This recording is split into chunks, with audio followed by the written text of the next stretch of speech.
बनी साद में अरब के शहरी बाशिंदों का दस्तूर था कि वो अपने बच्चों को शहरी अमराज से दावर रखने के लिए दूध पिलाने वाली बदवी औरतों के हवाले कर दिया करते थे ताकि उनके जिस्म ताकतवर और असाब मजबूत हों और अपने गहवारे ही से खालिस और ठोस अरबी ज़बान सीख ले। इसी दस्तूर के मुताबिक अब्दुल मुत्तलिब ने दूध पिलाने वाली दाया तलाश की और नबी को हजरत हलमा बिन्त इब्बी ज़ाइब के हवाले किया। ये कबीला बनी साद बन बकर की एक खातून थी।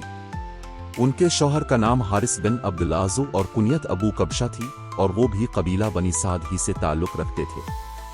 हारिस की औलाद के नाम ये हैं जो रिज़ात के ताल्लुक़ से रसूल अल्लाह के भाई बहन थे, अब्दुल्ला, अनीसा, हज़ाफ़ा अजाजुम्मा उन्हीं का लक़ब शमाक था और इसी नाम से वो ज़्यादा मशहूर। ये रसूल अल्लाह को गोद खिलाया करती थी।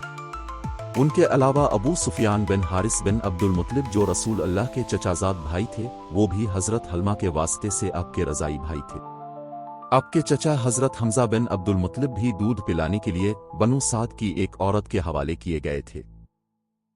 इस औरत ने भी एक दिन जब रसूल अल्लाह हजरत हलमा के पास थे, रसूल अल्लाह को दूध पिला दिया। इस तरह रसूल अल्लाह और हजरत हमजा दोहरे रज़ाई भाई हो गए, एक साहबा के ताल्लुक से और दूसरे बनु साद की इस औरत के ताल्लुक से। रिज़ात के दौरान हजरत हलमा ने नबी की बरकत के ऐसे ऐसे मनाजिर देखे कि सरापा हैरत रह गईं। तफसीलात उन्हीं की ज़बानी सुनिए। इब्न इसहाक़ कहते हैं कि हजरत हलमा बयान किया करती थीं कि वो अपने शौहर के साथ अपना एक छोटा सा दूध पीता बच्चा लेकर बनी साद की कुछ औरतों के काफिले में अपने शहर से बाहर दूध पीने वाले बच्चों की तलाश में निकले। ये कहत साली के दिन थे और कहत ने कुछ बाकी ना छोड़ा था। मैं अपनी एक सफेद गधी पर सवार थी और हमारे पास एक ऊँटनी भी थी, लेकिन बखुदा इससे एक कतरा दूध ना निकलता था।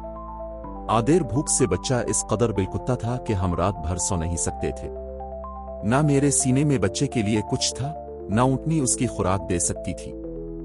बस हम बारिश और खुशहाली की आस लगाए बैठे थे। मैं अपनी गधी पर सवार होकर चली तो वो कमजोरी और दाबल्लेपन के सबब इतनी सुस्त रफ्तार निकली कि पूरा काफिला तंग आ गया।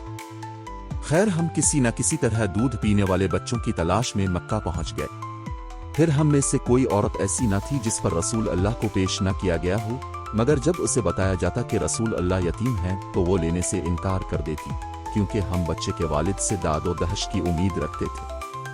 हम कहते कि ये तो यतीम है, भला उसकी बेवा माँ और उसके दादा किया दे सकते।